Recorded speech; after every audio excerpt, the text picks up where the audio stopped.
And at this point, it's my pleasure to welcome our second panel as we make our change. This second panel will be moderated by Amelia Wotering, Vice President of Corporate Affairs and Communications at American Express. And I will invite you all to make your way up to the panel. During her career, Amelia Wotering has also had extensive experience through prior roles in public relations firms and a nonprofit. Her panel will share their insights about communicating effectively, including fundraising trends, how nonprofits use communications to address changes, and all about the power of storytelling. And while our moderator gets ready for the next, I do want to draw attention to Karen Kunstler-Goldman. Would you raise your hand? Karen, we all love you. Just as a reminder from Chief Sheehan, he invited all of you to give your cards to Karen. I invite you to do the same because apparently you haven't all given as many as usual. So we want to keep that level up. So please remember to give your card. Switching gears, back to the panel. Amelia. Joining Amelia for this discussion are Frankie Miranda, Executive Vice President of the Hispanic Federation, Michelle Landa Reggio, Director of Communications, PEN America, and Todd Whitley, Senior Director of Digital Advertising for WNET. Amelia, over to you. Well, I'm really excited to be here, and I'm so glad. I have to thank Elaine for being the PR for our panel because she really, talked about the transformative power of communications. And I think we have three amazing panelists here today who are going to tell us how disruption is really impacting what we do and impacting how organizations communicate and how they're adapting to that change. So I thought I would start with, if everyone wants to give what I would say a tweet size introduction to their organization and their role at the organization, I thought that would be great. Start. Okay.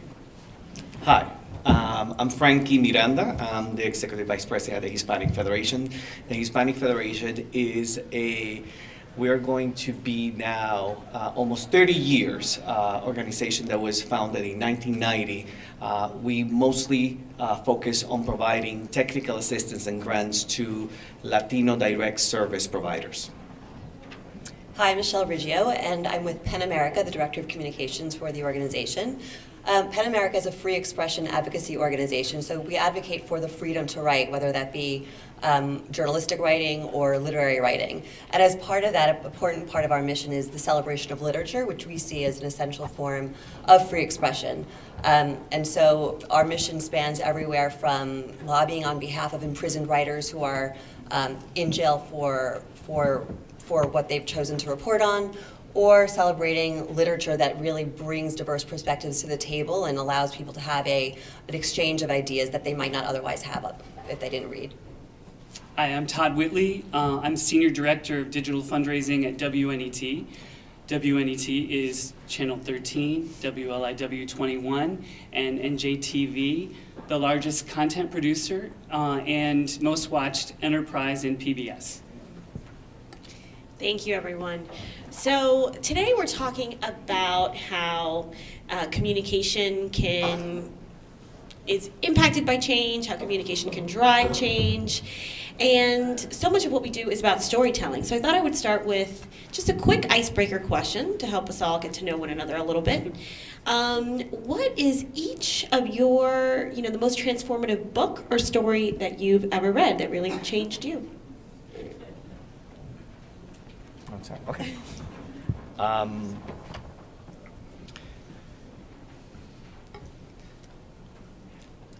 I'm going to say right now that the book, and I have not been able to finish it, I'm going to be completely honest with you. It's Hillary Clinton's account of the last election. It's a very painful account, and every time I grab it, I have to put it down. A lot of emotions run through my mind, and I think that it is very appropriate to mention that for the discussion that we're going to have today. I would say Behold the Dreamers is a book that really stuck with me. It was a book off my middle schooler's reading list for the summer, but it happened to be an Oprah Book Club selection, and it really told the story of what it means to be an immigrant working really hard to fit in within a new society and in a new context, and finding their way in a life that is so different from what they knew back home. And so I think, given the climate that we see today and the debate with immigration, it really helped to shine a light on what that struggle really looks like. Well, I'm crazy about biographies and I love people's stories, but I have to say that a book that really has influenced me is a tiny little sort of industry book called The Trusted Advisor. And I've always embraced that sort of concept in terms of how I work, wherever I work, trying to be a trusted advisor. Great tips. I'm going to pick up some of these. All right. So, Todd, I thought I would start with you. Just because I think when I look at the fundraising sphere, earlier in the earlier panel, we talked about the days of mailings. And now it seems that everything is digital and you're a digital expert. And just to kind of illuminate how much this industry has transformed, a recent study by nonprofit Tech for Good found that digital communications inspire nearly 3 out of 4 donors to give. And 54% of donors worldwide prefer to give online with a credit or debit card. And additionally, I think that we all know that we feel bombarded by messages online, and digital marketing experts estimate that most Americans are exposed to around 4,000 to 10,000 ads each day where they go. So it's hard to get people's attention. So you help WNET navigate all of these changes. Can you talk about how you are helping the organization navigate these changes in behavior? Sure, I love to talk. And I love WNET. I'm going to admit right up front, I've not been there a year yet. But I'm very proud of the fact of the influence that I've had on some very important decisions. However, Uncle Todd has a lot of stories since I've overseen websites since 1996, literally launching the website for the American Lung Association, and then launching a social media program for the Leukemia and Lymphoma Society, 10 years later, and manifesting a lot of different fundraising, peer-to-peer fundraising along the way. I'm passionate about the online environment, even today, just as passionate as I am about causes.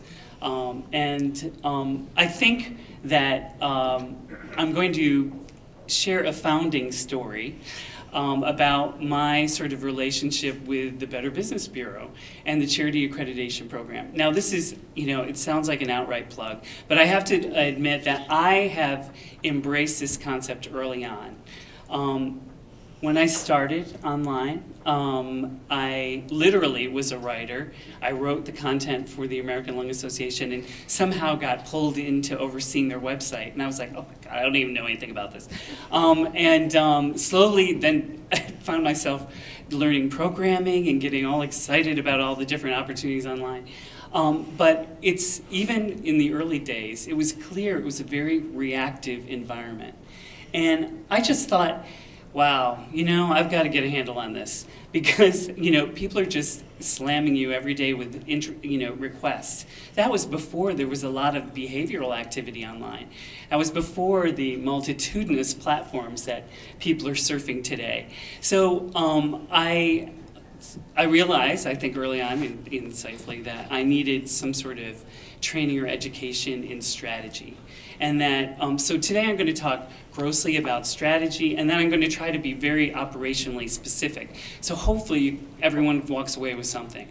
But my founding story with the Better Business Bureau was in the early days. I realized that, how we manage the data online was really important and something that was often overlooked. And the Charity Accreditation Program with the 20 Rules of Charitable Accountability actually has a data component in it. And I have always used that since the early days in every organization that I've gone to as a way to formalize how to manage data and permission marketing for an enterprise, for an organization. And you know what, in the lofty sense, oh, that sounds great. What does that really mean? Well, that means that, you know, we collect in the digital sphere data from a number of different places. We collect it from forms. You know, there may be sign-up forms, there may be subscription forms, there may be donation forms. And as sort of the world has evolved, or this digital world in organizations, different departments have collected them separately. Sometimes different programs collect them separately. And everyone has actually pretty easy access to wage some sort of communication campaign. But if those aren't reconciled together, you're not really honoring your privacy policy, or what I call your agreement with your constituent. In fact, if you actually did an audit of that and you looked at it, and I can't tell you how many times I've gone into what I'll call wealthy organizations and very tiny, small organizations, and I will uncover in an audit, there could be 6 or 7 different platforms used to wage communications, and not one of them, in any of my experience, has ever reconciled that information. So what does that mean to your constituent or donor? It means that you're actually serving up the worst experience to the person who feels most passionately about your cause. And that is very limiting. Imagine what that does to a prospect, someone who has the potential to be educated about what you're doing and turn into some sort of advocate. You've alienated them. So I have used that very, very wisely in order to get folks to understand that we need to reconcile this information and put the focus on the donor experience. Wonderful. And I'm going to hop around a little bit because I know some of the questions that I posed were quite siloed when we sent through the notes. And I feel if you have something else to share, each panelist has another thing to share on that point, please feel free to do so.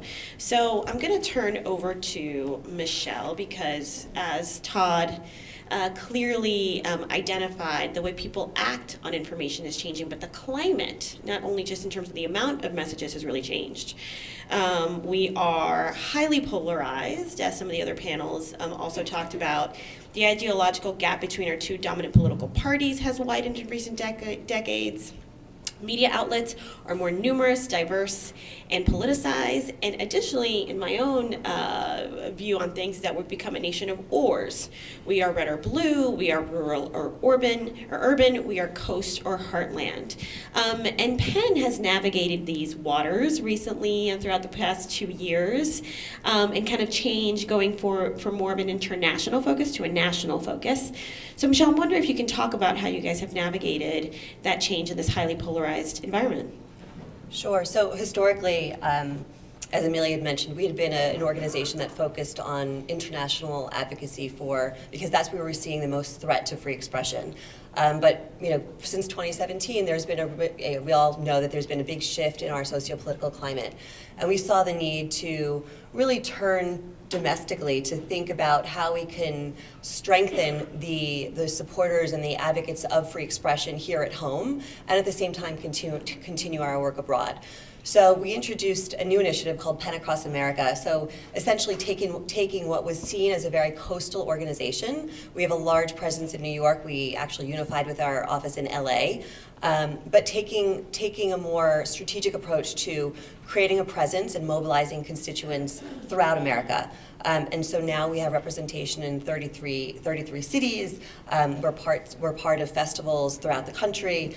And we do this in a very strategic way by partnering with influencers and organizations in regions and helping them to facilitate and convene conversations around press freedom, around literacy and literature, in a way that meets a regional need, but we help to kind of stimulate that conversation and bring our expertise to the table. So that's been really fruitful for us. When we go into these new regions, there's an opportunity to connect with influencers. There's an opportunity to bring on new members. We're a membership-based organization. We have about 7,500 members. And so every time we're in a new place, it's a time for us to register new members, bring on new subscribers, and every time somebody's a new subscriber, they become an advocate for change for us. So they can be messaged through our email marketing campaign, and they can sign a petition, or they can send a letter to their elected official to support some advocacy effort that we're trying to push in Washington, D.C. So this has been really important in terms of our expanded footprint and our expanded strategy to mobilize more people who want to express their concern for free expression.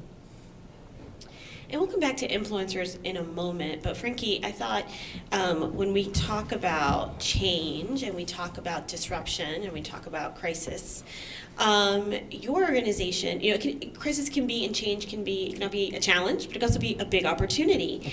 And I think in our call you shared you have an amazing, I think, personal and organizational story of transformation in this environment. I thought maybe you could talk about how the Hispanic Federation has been able to leverage recent challenges to advance its mission. Absolutely. The Federation has been working with the nonprofit sector, the Latino nonprofit sector, for almost 3 decades now. And as a convener, we have been able to, throughout the years, assess the needs of our community, different needs of our communities. When there are organizations that are better spokespeople for a cause, we support them, we give them the necessary tools. And when there is the need for the Federation to step in, the Federation gathers everybody around and try to fill that leadership void. It happened with when Puerto Rico declared a financial crisis. This is something that happened even before the elections, the last elections, and a little bit of like a victim of our own success. People said like, well, let's meet at the Hispanic Federation to try to talk about this issue, and then they turn around and say like, well, you guys are going to do this, right? So the Federation had been working on this specific issue, and after the election, mobilizing the diaspora, mobilizing different organizations around the United States on justice and parity for the 3.4 million American citizens that happen to live in the island of Puerto Rico. The election happened, and we saw how this administration was not keen to support any relief for Puerto Rico. No way to restructure this debt or relief for the island. And then Hurricane Maria hit. And we were working on this issue for 2.5 years. We were forced, in a way, to take very hard stances when it comes to policies in Congress and from the White House. This environment forced us to suddenly change our tone, change our way to communicate with our constituents, to talk about our members. So Hurricane Maria hits, and then we have an administration that said that Puerto Rico was a success, that nothing happened in Puerto Rico. And we knew very, very early that we needed to help Puerto Rico and organize not only the diaspora, but other sectors here in the United States that were seeing this tragedy and seeing the inaction from government. So for us, suddenly became a moment in which we needed to decide, are we going to take on this? How are we going to face this? And this is something that many organizations at some point, one or another, need to face. Tough decision. Before we were talking about cost effectiveness. And at that point, you need to sometimes take a risk and take a stance. My grandmother passed after the emergency. I went to Puerto Rico for the first time to bury my grandmother after the emergency, and I was helping the mayor of that mountain town to try to get food and water for the residents. This was real. The world was seeing this as a real emergency, and there was inaction from government. So for us, this crisis is not really an opportunity, but it was forcing us to take a different approach that we will not have 10 years ago. It was a moment in time. And that's how I see that crisis, could be probably an opportunity, but mostly is a moment in which you need to decide whether or not your organization is going to transform to this new challenge. Organizations need to transform, organizations need to evolve, and this has been for us a critical moment in the way that we project ourselves and the way that we respond to this crisis. And I'm happy to say that we have already invested $30 million in aid in Puerto Rico. So far, we're the largest private humanitarian effort on the island, but we were able to seize, in a way, the frustration from so many different people from every single state in the United States and 60 countries around the world. This was for us unprecedented, unheard of.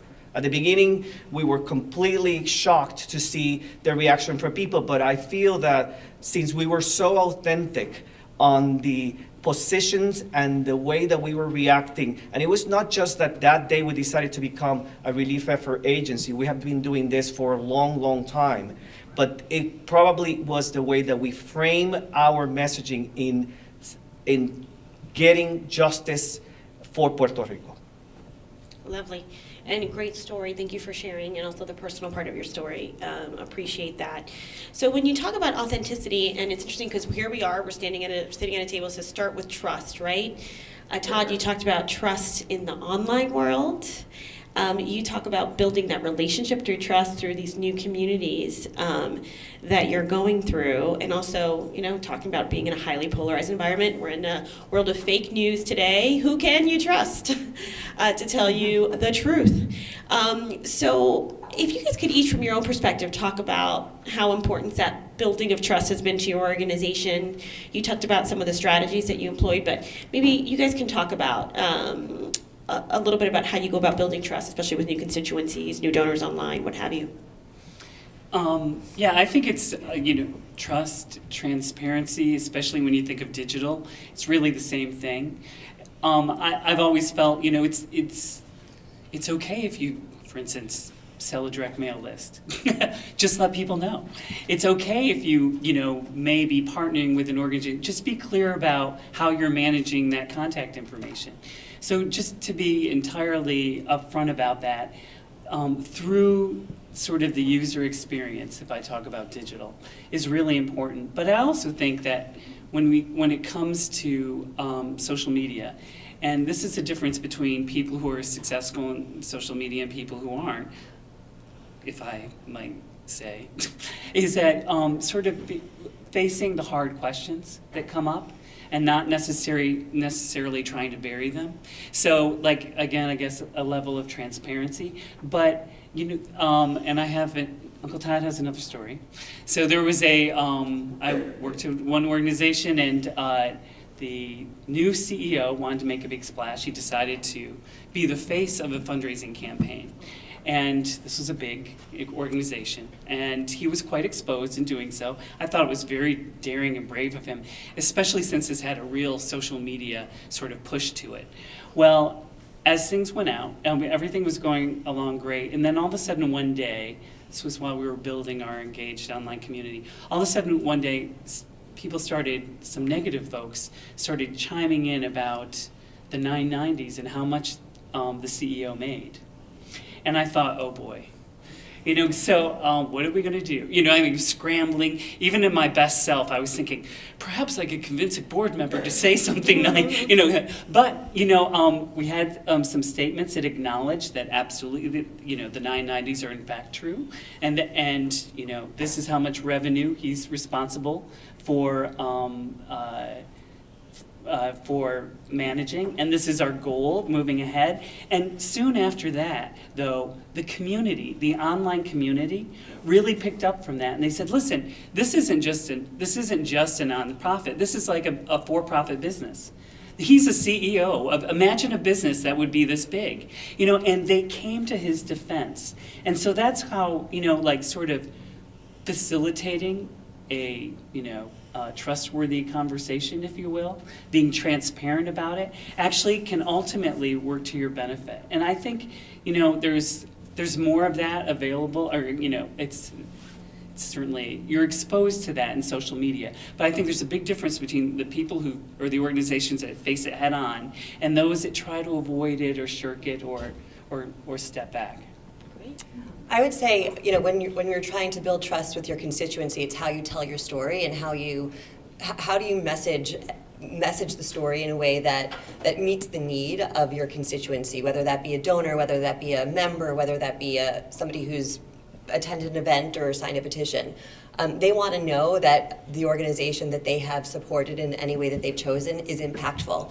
And so the stories that you tell and then the anecdotes, I think, the real life anecdotes, we're all in the nonprofit sector, we're impacting communities. And so how do you tell those stories in a way that keeps that line of communication transparent and open and allows the constituent to have trust in you as an organization who is taking their support and helping to advance change, I think is important. So I think it all comes back to how do you tell that story and how do you shape that message? I would say also, I would add, and something that was mentioned by Todd, for many people, we were the first time that they heard of the Hispanic Federation. So for many people were just like, they went online and they wanted to find our accreditations, and they went to Charity Navigator and many other different websites and sources to find out if we were legit. Of course, we also have an incredible spokesperson for the Federation, Lin-Manuel Miranda.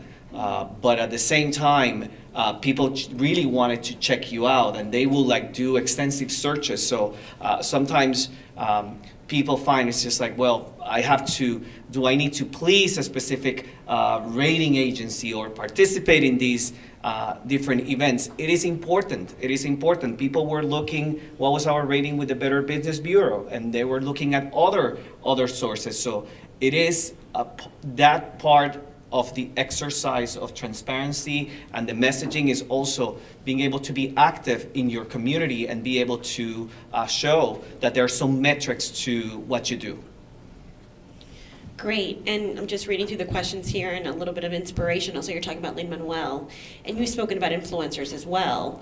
Can you talk about, obviously, not every organization is as blessed to have that natural, organic connection to someone like Lin-Manuel, but can you talk about how each of you guys have leveraged influencers, and also maybe what's an untapped resource for an influencer? Like Elaine Gross early said, it's important to hear from the students, right, in terms of being a voice. So who else could be an influencer that maybe isn't a celebrity? I think, tonight we have our Literary Awards program. We celebrate, with 25 awards and $370,000 that goes to support literature and the creation of storytelling. And every person who receives an award from us becomes an influencer within their network.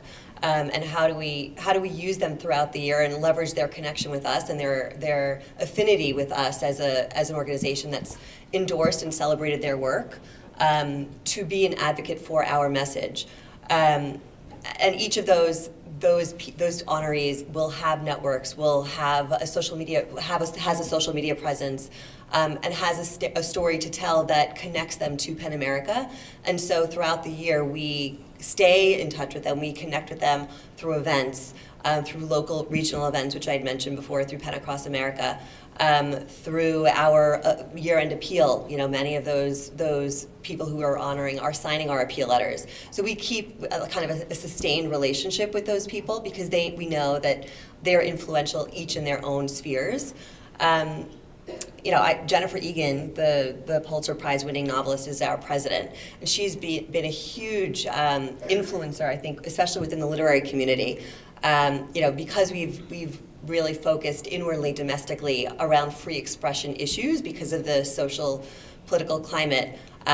There's been a need to balance where we stand in terms of our advocacy efforts and press freedom, and where we stand as a stronghold within the literary community.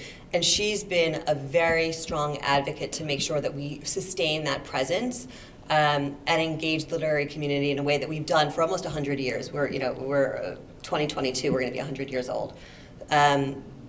So she's been so I think influencers, the way that you use influencers, regional influencers as well, when we go into communities and we're partnering with organizations and we're having panel discussions between a member of our organization and let's say a local writer, they become an influencer that we have now just tapped into to help us reach a new community of potential supporters. Yeah.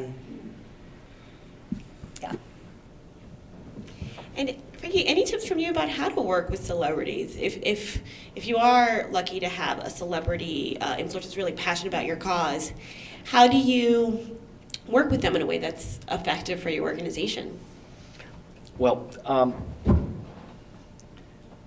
we have been collaborating with Lin-Manuel before he was famous, right? He grew up at the Federation. Even when other people said, we always recognize that he was brilliant and genius, and some people said, like, why you guys keep bringing this guy to the gala and emceeing in your event and doing that? But we recognized very early on that he was somebody that it was worth it to invest and support. And we all have those people in our circles, your writers or the people that you are working with. But now that he's famous, we are very lucky to be working with somebody that truly believes in the mission of the Federation. He's personally passionate about it. You cannot tap on a celebrity that is just going to be, I'm willing to do a few tweets and that's it, right? If you have the opportunity, you need to really assess what is the interest of this person, right? And if it is a really good match for your organization, you have to work with them and provide them with briefings and really make them understand exactly what is happening with the work. Our work with Lin-Manuel is every single week, month, we're touching base on the relief effort of Puerto Rico. He cares about it. He tweets about it. He writes op-eds. He is really invested because we have given him also the opportunity to really understand beyond his personal experience what is happening on the ground in Puerto Rico. Just as an anecdote, one day my development department was going crazy thinking that the system had gone crazy. And it was just like they were getting all these donations and coming through and they didn't understand. And it was because Lin-Manuel started a Twitter fight with President Trump. And when he attacked the mayor of San Juan saying that she was a nasty woman for telling people that people were dying to the press, he called her a nasty woman. Lin-Manuel said that there was something like that. There was a straightforward expressway for him to go to hell. And he was ending every single tweet, support the Hispanic Federation. That Twitter fight created $1 million for the Federation in a few hours because people were so angry.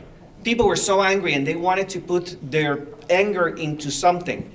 And it's because you have somebody that is truly invested in your mission.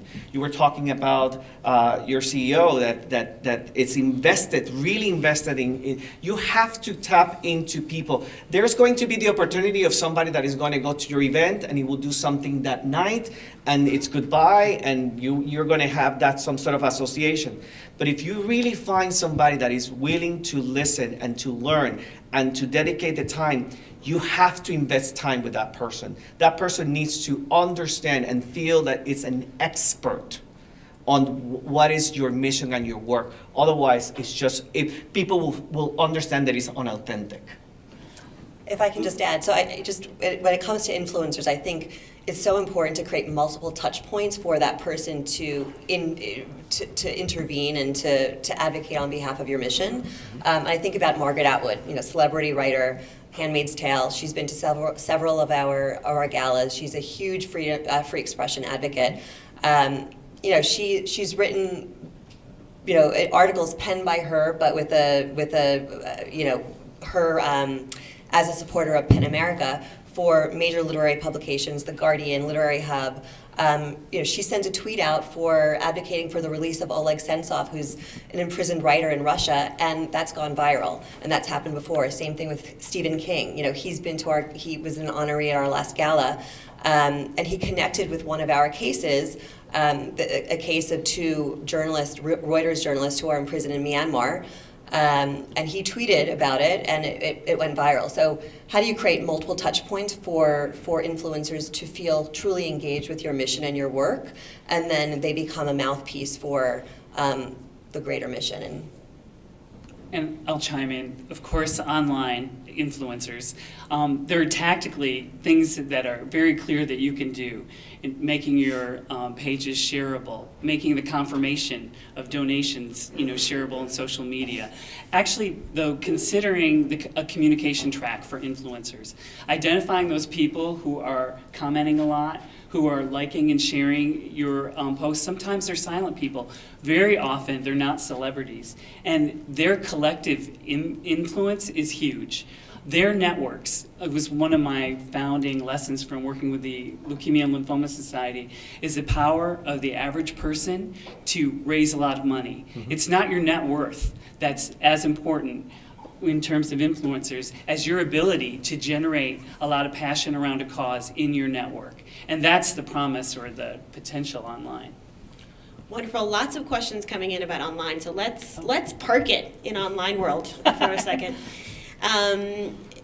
Like we talked about, there's just so much clutter, so many messages.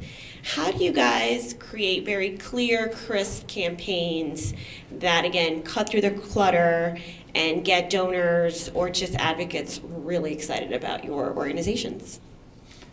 Well, I'll jump in and say that I like to look at an overarching strategy that sort of weaves together operationally what you're doing in the technologies that you have, and messaging that is reflective of those technologies. So specifically, what do I mean about that? If you have a campaign and you've come up with, let's say, a press release and an email that's going out, that's not good enough when it comes to digital. You can't rubber stamp that message, over all those different platforms and expect that you're going to be impactful.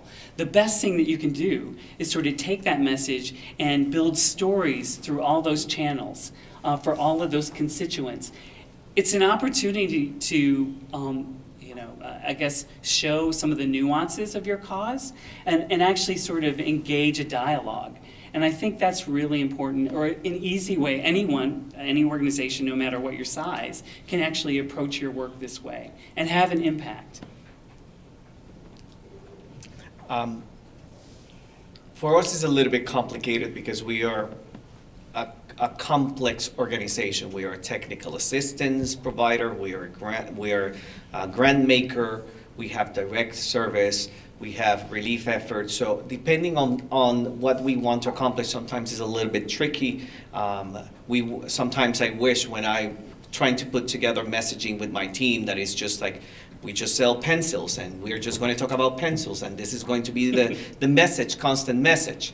But we have to try to test messages depending on what we want to do. But what had been very effective for us, specifically in the issue of Puerto Rico, has been being able to engage our donors with the field reports. And it's not always have to be from Lin-Manuel.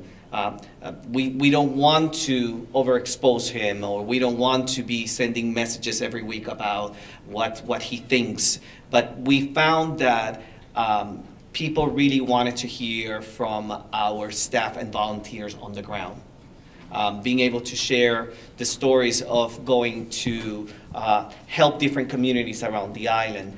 And we tested, and there are sometimes that people just want to give one time, and then you're going to see that people opt out because that was it, and there's a new cause. But then we are making sure that those people that are really truly interested in the issue of Puerto Rico stay informed and somehow transform them into not just relief effort, but another kind of donor. So that's my. I think, similar to Frankie, I think we struggle also with, our mission is so multifaceted that we have so much to say so often, especially in this busy winter to spring season where most of our signature events happen between now and May. And so we're often struggling and we're fighting with ourselves internally. What do we communicate today, when we have so much to say every day? And so I think, it comes down to segmenting your audience. And for us, that's, how do we segment through our email marketing campaign? We know people have opted in to receive certain messages on certain aspects of our work, and so we can message to them directly, and then not message about something else, and then use another list to message about another topic, just based on how people have opted in and what their preferences are. We have this, I think the way that we approach our media relations strategy is the same. We're constantly communicating with the media. We have the luxury of oftentimes being picked up. We're commenting on a lot of free expression issues on a daily basis, and our list is very segmented based on region in the world where we're offering a perspective. Is it a press freedom issue? Is it a freedom to write literary issue?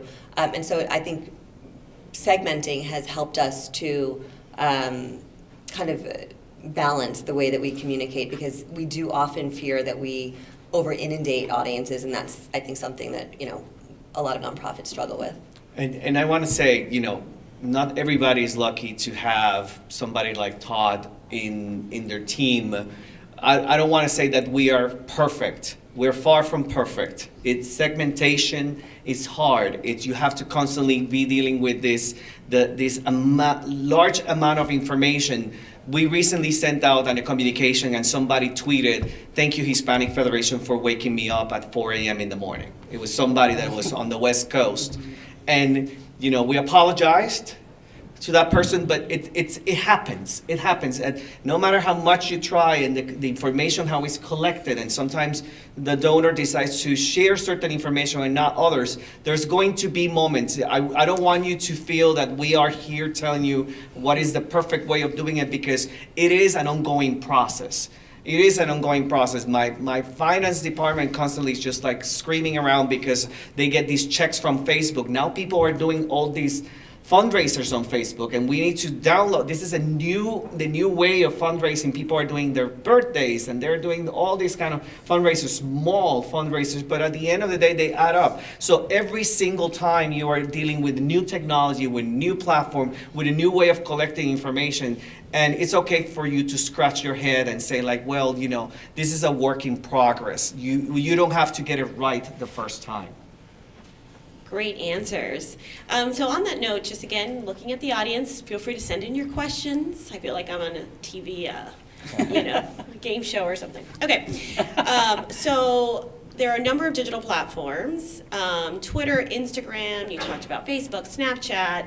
Oh my gosh, now we have message sharing, WhatsApp, you can do all sorts of things. Can you quickly identify what is the best use for each platform? So again, your organizations are different.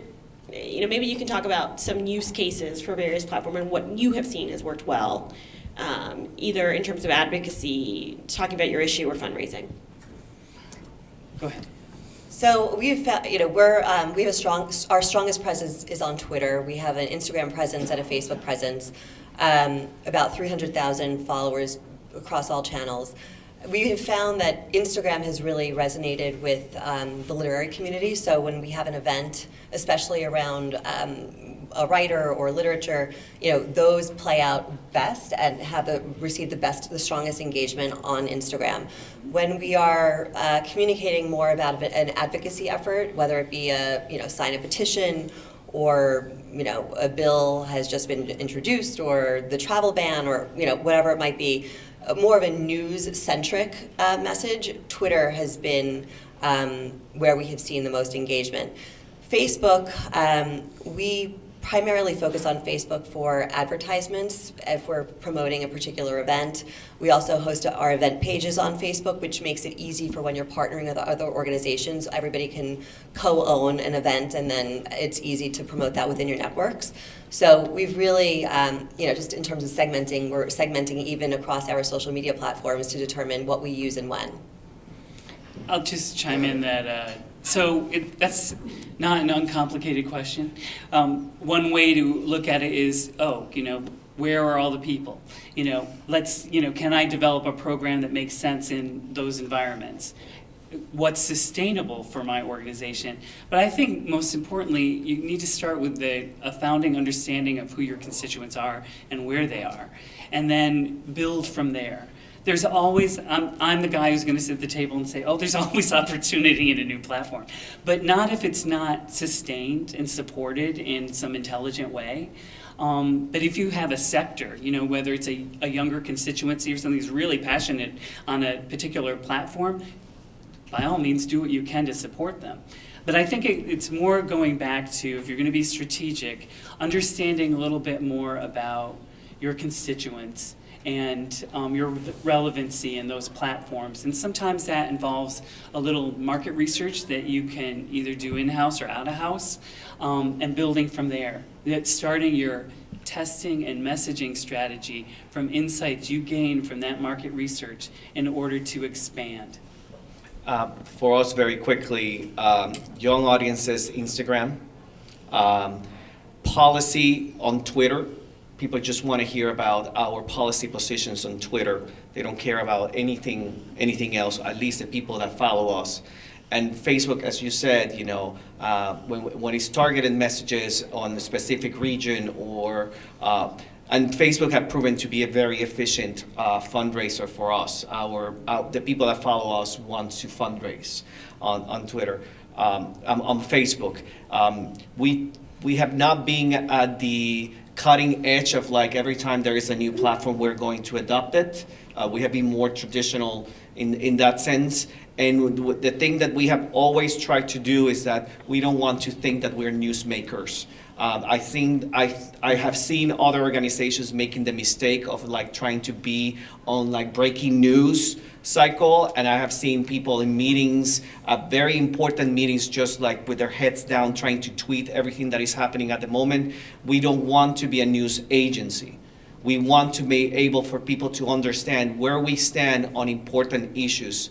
But when people have to retract and people have made mistakes and they have those Twitter feeds all the time and they have to just erase or put something down, it's because they've tried sometimes to be ahead of the news agencies. Great, thank you. So I'm going to put two questions under the darker side, if you will. Ooh. But someone sent a question about the darker side of influencers, i.e. Fry Festival. What measures should be utilized to encourage better, more honest communication by influencers to people? And then there's another question here about engaging advocates and donors. How do you deal with challenges such as negative stereotypes? So I'm going to put those together in terms of maybe the potential negative side of the plethora of online communications and channels that we have today. Ooh. All right, I'll jump in. So I advise and instruct on a strategic communications coursework at Columbia. And this sort of question often finds its way into some of the capstone problems. I think it's,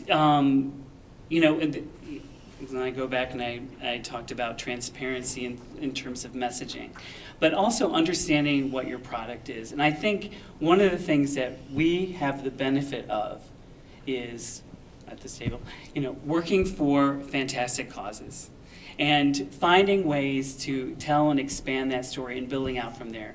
If we go back to the Fry Festival example, there was something inherently problematic with that they tried to obfuscate through influencers and online. So their karma was almost immediate. I think there's a great lesson in that, but I think our path forward is always essentially back to trust. And it's something that we can rely on, and to always make sure that we're associated with in anything that we do, and certainly all of our communications.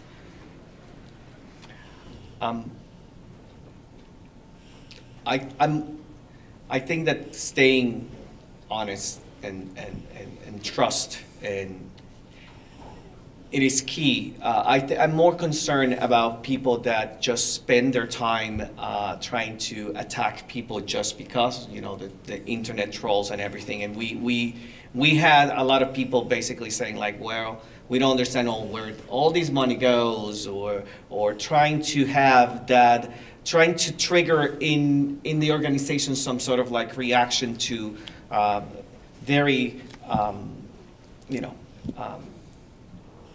provocative comments. I think that, as you mentioned before, and we mentioned before, we need to continue being true to our message.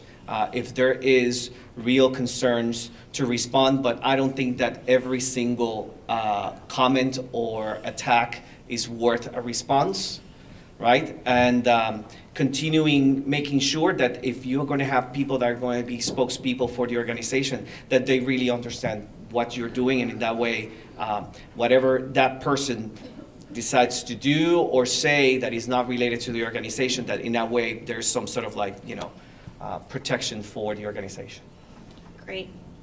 I would, you know, we certainly don't respond to every single negative comment that we see come through on social media, but, you know, when it comes to our influencers and if they have had a strong emotional reaction to something that we have done that maybe they don't agree with, or an experience that they had that felt just not right, we do deal with that. And if it's played out, and oftentimes nowadays it does play out in this Twitter sphere, which is so crazy to me. But if, you know, we address it on Twitter in the place that it took place, and we don't bring it, we wouldn't issue a statement on it and post it on our website. We would contain it to where it initially took place. And if that's Twitter, we would contain it on Twitter and not share it across other channels, or, you know, just not add to that flame. And I think, you know, that's how we handle it when it comes to influencers who have a reaction that's sensitive. Sorry, you just made me think of both of you, something that tactically is really important. So it's like you can have rules for a platform, and you should remind the community that's on that platform what those rules are. You know, like, and this behavior may be unacceptable. And that's, you know, that's a great way to sort of contain it all. Saying this is our policy here about how people behave. It often comes up when people started, especially in Twitter, you know, attacking each other around a different subject. But just to reassert that this is our policy for this platform, and, you know, we may delete this, you know, response to a comment, or, you know, it's our prerogative too. But always referencing back to that is a good way to kind of manage that. All right, so we talked about online, and we have a few questions here just about, I would say, structure and resources. So there's 2 questions here. What resources would you recommend for a small nonprofit with a 2-person communications department, maybe what they should focus on? And then additionally, how do you recommend, or what are effective ways to connect with other organizations and build synergy and share resources? You know, if newsletters, blogs, how do you use communications to work cross-organizationally or across organizations? So for a small organization with a pretty lean communications team, you know, there's so many free, great services, or services that are not super expensive that, you know, we rely on. You know, MailChimp is our email marketing platform. Canva, which is a design platform that's really helpful, and there's a paid version, there's a professional version, but there are so many resources that you can use that are, you know, there's a free portion that of those services that you can tap into. Yeah. I'd say just commit to, well, like, there's Constant Contact. There are a number of email platforms that are very accessible and cheap. But you can actually, you know, I still believe you can still do a lot for free. The important thing is to come up, what can you support? You know, don't get too broad. Don't have a presence on every single major, you know, social media platform. If you can't support it, you know, it's quite all right to just say that we're just focusing on Facebook. Or more appropriate for other organizations, we're just focusing on Twitter, you know, and email. So just, you know, commit to what you can support. And all of the ideas that I just share, I believe it or not, talk through with my mother, who's a mad crazy fundraiser for a number of different organizations for very small community-based things, and look to find a way to make it effective. So sometimes the strategy conversation is really important to sort of rein people in, even if you're a one person or volunteer shop. So I think all of this thinking can be applied. All right. We have about 5 minutes, and I think this is quite a provocative question that I think is important when it comes, I think, especially to fundraising or just, what may happen next. But is there anything you'd recommend our organizations doing in preparation for the global economic crisis? Our constituents have not yet been targeted, but it almost feels inevitable. How do you plan for transformation? What do you wish was in place pre-crisis? In the late aughts, when we had a recession.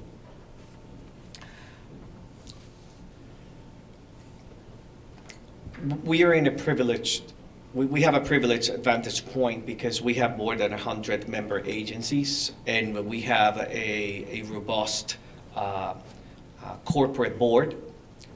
We were hearing about what the companies were doing before the recession hit. There were like certain signals, and there were things that other industries were doing, and we were being told, and we were getting these warnings. And we were seeing what was the impact on some of our member agencies, and the agencies constantly. We are a very interesting grant maker. We don't want to meet with an agency and hear all the good things that are happening in that organization. What I crave to hear is like, here are my challenges, and this is the things that are somehow not allowing me to reach new opportunities. So we're constantly getting information from different areas. So in terms of, it always depends who is your advisory board, who is your board of directors, who are the people that you are talking to. The Federation is a coalition builder, is a convener. So we are at that advantage point. So my recommendation will be that, to really understand what is the environment and what other people are doing in different industries in preparation too. We've, since 2017, we've had a lot to talk about, and we've had a lot of challenges to be part of the solution of, and so funders have been very, kind of interested in the work that we're doing because it's so relevant, especially now domestically. But we think about what that's going to look like when this administration is no longer, in power. And it's going to be a transformational moment for us as an organization about, shifting how we are going to continue to stay relevant, what issues we're going to tackle, and how do we continue to stay really top of mind and just relevant as we have since 2017. So I think it's something that we're right now dealing with. We're going through a strategic planning process now to think about some of those issues. That was a provocative question. I'm kind of glad that person isn't on any of the boards that I'm on. But I would say that as we look at, in a landscape of increasingly agile technologies, that our strategy needs to be as agile, that we need to meet the match, and that includes how we use those technologies, how they're woven together, and how the messaging works related to that. And I think it's a challenge and an opportunity, and I think we have to remain committed to our cause to just be the best that we can. There are a lot of ways to potentially, sort of streamline operations in the digital environment, but it's not a panacea for that overarching approach to strategy. Wonderful. So we have 2 minutes, so I'm going to just do one last thing. If you would want the audience here to remember one thing, your one tip, they should go back and talk to their board, their leadership, their communications person. What would you tell them to do?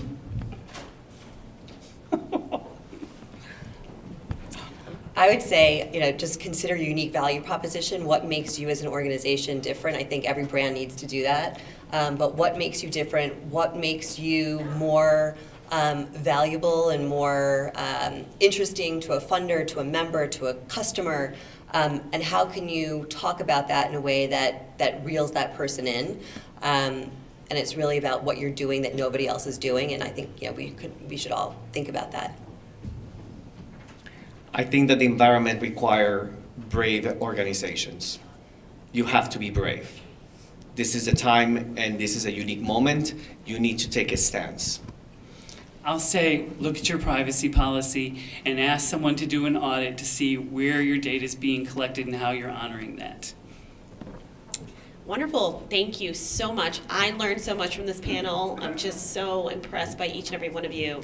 Thank you for everything that you shared today. I echo that. I was taking notes the whole time, seriously. Visions for change. I mean, we don't know what the change will be, but we've heard an awful lot today about how we decide on how we measure the success that we're trying to achieve, how we make change happen based on the plans that are built around the strategy that Todd was talking about, and then how we tell our story is so important. Because if you're not speaking in ways that are going to be relevant to those you're trying to reach, it's going to go right past them. And the same with the channels of delivery. So I hope that all of you today have picked up something that you can take back to your own work so you can make change happen, so you can see the vision to change at your own organizations. Again, I want to thank everyone who was on the panels, number one. I want to thank our sponsors, American Express, New York Community Trust, JMT Consulting, and PwC, our program committee members, Luana Lewis, she's amazing, and all of our other staff, Emmanuel, Walter, everyone else that was out at the table, all of them every single day make BBB an organization that we hope all of you can trust. We're since 1922 also, we've been around for 100 years and a couple of years. We too have been trying to build trust, high trust, in a very low trust world right now. And I don't care what the change is. People want to be able to trust what you're saying. They want to be able to understand through transparency what's going on. It's not that difficult to build trust. It's real easy to break it.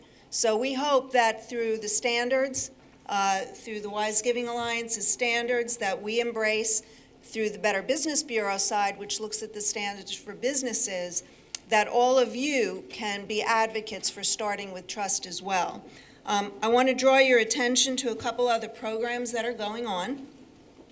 Tuesday, February 25th in 2020, mark your calendars now, for next year's charity symposium.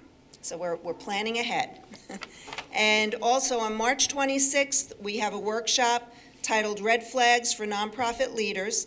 This workshop is generously sponsored and presented by EisnerAmper. And again, a lot of these programs are all part of this whole series. And we also invite you to sign up now for an April 30th workshop called Budgeting for Sustainability, also generously sponsored and presented by EisnerAmper. And on September 18th and October 30th, we have 2 workshops about nonprofit leadership that will be sponsored by American Express, which we'll be announcing soon. And please take a moment to fill out the evaluation forms that you all have. We'll be collecting them. I hope this morning has been rewarding for all of you. I want to thank all of our speakers. You were amazing, as always, and we really appreciate you taking the time to come to our little program here, which is now, this was our 13th, and next year, knock wood, 14th. So thank you very much, and enjoy the rest of your day.